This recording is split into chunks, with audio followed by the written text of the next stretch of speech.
Hello friends, ഞാനിന്നൊരു പരിപ്പ് കറിയാണ് ഉണ്ടാക്കിയേക്കുന്നത് കേട്ടോ. ഒത്തിരി നാളായി ഞാനൊരു പരിപ്പ് കറി ഉണ്ടാക്കിയിട്ട്. ഇത് ചോറിന് പറ്റിയതുമാണ്.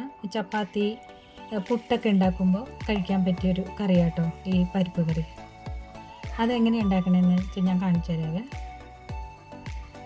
അതിന് വേണ്ടിയിട്ട് കുറച്ച് പരിപ്പ് ഞാൻ എടുത്തിട്ടുണ്ട് കേട്ടോ. നല്ലോണം കഴുകി എടുത്തൊരു പരിപ്പ്, ഒരു അര ഗ്ലാസ് പരിപ്പാണ് എടുത്തേക്കുന്നത്. പിന്നെ തക്കാളി, ഉള്ളി, ചെറിയ ഉള്ളി, വെളുത്തുള്ളി, കൊല്ലമുളക്, കറിവേപ്പില, ഇത്രയാണ് എടുത്തേക്കുന്നത്. ഈ ഉള്ളിയും വെളുത്തുള്ളിയും കൂടി നമുക്ക് ചതച്ചെടുക്കണം.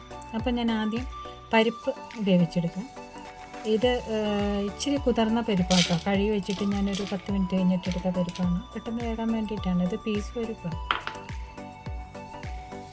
തോരപ്പരിപ്പല്ല. തോരപ്പരിപ്പാണെങ്കിൽ പെട്ടെന്ന് വെന്ത് കിട്ടും. അപ്പോൾ ഒരു 1.5 കപ്പ് വെള്ളം കൂടി ഒഴിച്ചിട്ട് കുറച്ച് മഞ്ഞൾപ്പൊടിയും ഇച്ചിരി വെളിച്ചെണ്ണ കൂടി ഒഴിച്ച് വേവിച്ചെടുക്കാം. ഒരു 1/2 ടീസ്പൂണോളം മഞ്ഞൾപ്പൊടി ഇട്ടിട്ടുണ്ട്. എന്നിട്ട് ഇതെല്ലാം കൂടി വേവിച്ചെടുക്കാം. എന്ന് വെച്ചാൽ അധികം വെന്ത് പോകണ്ട. വെന്ത് പോയി കഴിഞ്ഞാൽ ഇങ്ങനെ കുഴഞ്ഞിരിക്കില്ലേ. അപ്പോൾ അതത് വേവിക്കാൻ വയ്ക്കാം. എന്നിട്ട് ഈ ഉള്ളി വെളുത്തുള്ളിയൊക്കെ ചതച്ചെടുക്കാം.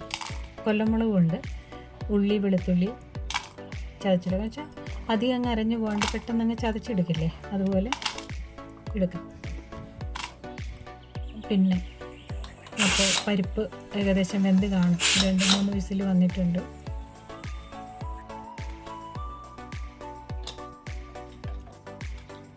നല്ലോണം വിസിൽ പോയിട്ടില്ലെങ്കിൽ പെട്ടെന്ന് ഇതായിപ്പോയി. ഇപ്പോൾ ഏകദേശം വെന്തിട്ടുണ്ട്. ഒരു വേവ് നിൽക്കാലേ ഞാൻ വാങ്ങിയേക്കണം കേട്ടോ. കാരണം ഇനി അത് ഇതിനകത്തേക്ക് ഇട്ട് നമ്മൾ ഇളക്കുമ്പോഴത്തേക്ക് ഒരു ഇച്ചിരി നല്ലോണം വെന്ത് കിട്ടിക്കോളും.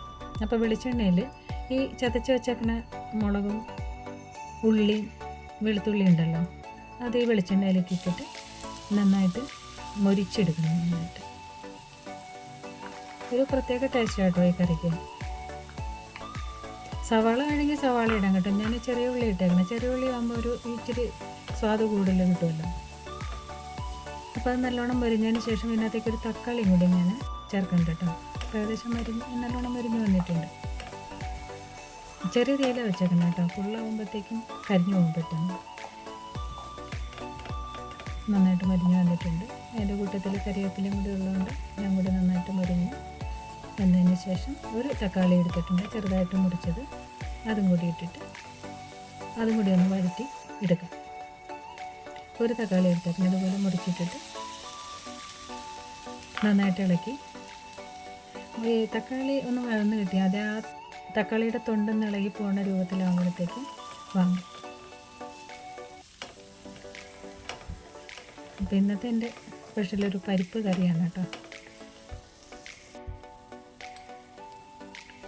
ഇച്ചിരി ഉപ്പും കൂടി ഇടുമ്പോഴത്തേക്ക് നന്നായിട്ട് പെട്ടെന്ന് വഴന്ന് കിട്ടും. അങ്ങനെ പരിപ്പിൽ ഉപ്പ് ഇട്ടിട്ടില്ലല്ലോ. അപ്പം അങ്ങനെ വഴന്ന് വന്നിട്ടുണ്ട്. തക്കാളി വല്ലാണ്ടങ്ങ് വഴന്നു പോകേണ്ട കാര്യമില്ല. കാരണം തക്കാളി ഇട്ടത് കാണണമല്ലോ, അല്ലെങ്കിൽ അങ്ങ് അലന്ന് പോകും തക്കാളി വെന്ത് കഴിഞ്ഞാൽ. ഏകദേശമൊക്കെ റെഡി ആയിട്ടുണ്ട്. ഇനി പരിപ്പ് അതിനകത്തേക്ക് ഒഴിച്ചാൽ മാത്രം മതി. പരിപ്പ് ഒഴിച്ച് കഴിഞ്ഞിട്ട് നന്നായിട്ട് അങ്ങോട്ട് ഇളക്കി. ഇപ്പോൾ ഇളക്കി ഒരു 5 മിനിറ്റ് ആകുമ്പോഴത്തേക്ക് പരിപ്പ് ഒന്നും കൂടി ഒന്നങ്ങ് വേവും. അപ്പോൾ നമ്മൾ നല്ലോണം വേവിച്ചെടുക്കുകയാണെങ്കിൽ ഇങ്ങനെ ഇത് കുറുക്ക് പോലെ ആയിപ്പോവും. അതാണ് ഒരു വേവിൽ നിർത്തിയത് കേട്ടോ. പിന്നെ പരിപ്പൊന്ന് കടിക്കുന്നത് നല്ലതാണല്ലോ. അപ്പോൾ പരിപ്പ് കറി ഏകദേശം റെഡി ആയിട്ടുണ്ട് കേട്ടോ. നമ്മുടെ ചോറിന് കൂട്ടി കഴിക്കാൻ പറ്റിയൊരു പരിപ്പ് കറി. അല്ലെങ്കിൽ ഉപ്പ് വേണമെങ്കിൽ ശകലം ഇടാം. പിന്നെ ഇച്ചിരി വെള്ളം കൂടി വേണമെന്നുണ്ടെങ്കിൽ ഞാൻ പരിപ്പ് വെന്ത വെള്ളം ഇച്ചിരി മാറ്റി വെച്ചിട്ടുണ്ടായിരുന്നു. അതും കൂടി ഒഴിച്ചിട്ട് ഇച്ചിരി കൂടി ഒഴിച്ച് കഴിഞ്ഞാൽ ഒരു ഇത്തിരി ജ്യൂസി ആയിട്ടിരുന്നുള്ളൂ. എല്ലാം കൂടെ ഇളക്കി റെഡിയായി. പരിപ്പ് കറി ഇവിടെ റെഡിയായി. നല്ല ടേസ്റ്റാട്ടോ ചോറിനൊക്കെ കൂട്ടി കഴിക്കാൻ. ഈ പുളിരസത്തിനാണ് നമ്മൾ ഈ തക്കാളി ഇടുന്നത് കേട്ടോ. നല്ലൊരു കറിയാണ്. ഇടയ്ക്ക് ദിവസമാകുമ്പോൾ നമുക്ക് മടുക്കും. പരിപ്പ് ഇങ്ങനെ അത്ര ആർക്കും ഇഷ്ടമില്ലാത്തൊരു സാധനമാണല്ലോ പരിപ്പ്. ഇപ്പോൾ ഒരു പാത്രത്തിലേക്ക് നമുക്ക് വയ്ക്കാം. പിന്നെ ഇന്നത്തെ സ്പെഷ്യൽ ഊണും കൂടി ഞാൻ കാണിക്കുകയാണ് കേട്ടോ. പിന്നെ ഞാൻ ഉണ്ടാക്കിയത് പരിപ്പിൻ്റെ ഒരു കറിയാണ്. അതിൻ്റെ കൂട്ടത്തിൽ ഇന്നത്തെ സ്പെഷ്യലും കൂടി കാണിച്ചു തരാം കേട്ടോ. നല്ല വാസനയാട്ടോ ഈ പരിപ്പ് കറി ഉണ്ടാക്കി കഴിയുമ്പോഴത്തേനും. ഈ ഉള്ളി ചതച്ചതിൻ്റെ വാസനയൊക്കെ വന്നു കഴിഞ്ഞാൽ നല്ലൊരു കറിയും വേണം, നല്ല വാസനയും വേണം. അപ്പോൾ പരിപ്പ് കറി റെഡിയായി. ഇനി നമുക്ക് ഉച്ചയ്ക്ക് എന്തൊക്കെയാണ് കറിയെന്ന് നോക്കട്ടോ. കുത്തിരിച്ചോറാണ് കേട്ടോ. ഞങ്ങൾ ചിലപ്പോൾ പച്ചരി വയ്ക്കും. കുത്തിരിച്ചോറ് എപ്പോഴും വയ്ക്കുന്നത് മട്ട. അപ്പോൾ ആ ചോറിൻ്റെ കൂട്ടത്തിൽ ഇന്ന് ചീരത്തോരൻ കേട്ടോ. ചേച്ചി അടുത്ത് താമസിക്കുന്നുണ്ട്, ചേച്ചി കൊണ്ടു തന്നെയാണ് ചീരത്തോരനും അവിയലും കേട്ടോ. അപ്പോൾ കുറച്ച് ചീരത്തോരൻ വെച്ചിട്ടുണ്ട്, കുറച്ച് അവിയൽ വെച്ചിട്ടുണ്ട്.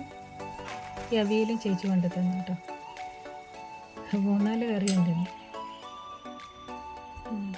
മീൻ വറുത്തത്, ഇഷ്ടം മീൻ വറുത്തത് ഞാൻ വറുത്തത് കേട്ടോ. മീൻ വറുക്കുകയും ചെയ്ത് വയ്ക്കുകയും ചെയ്തിട്ടുണ്ട്.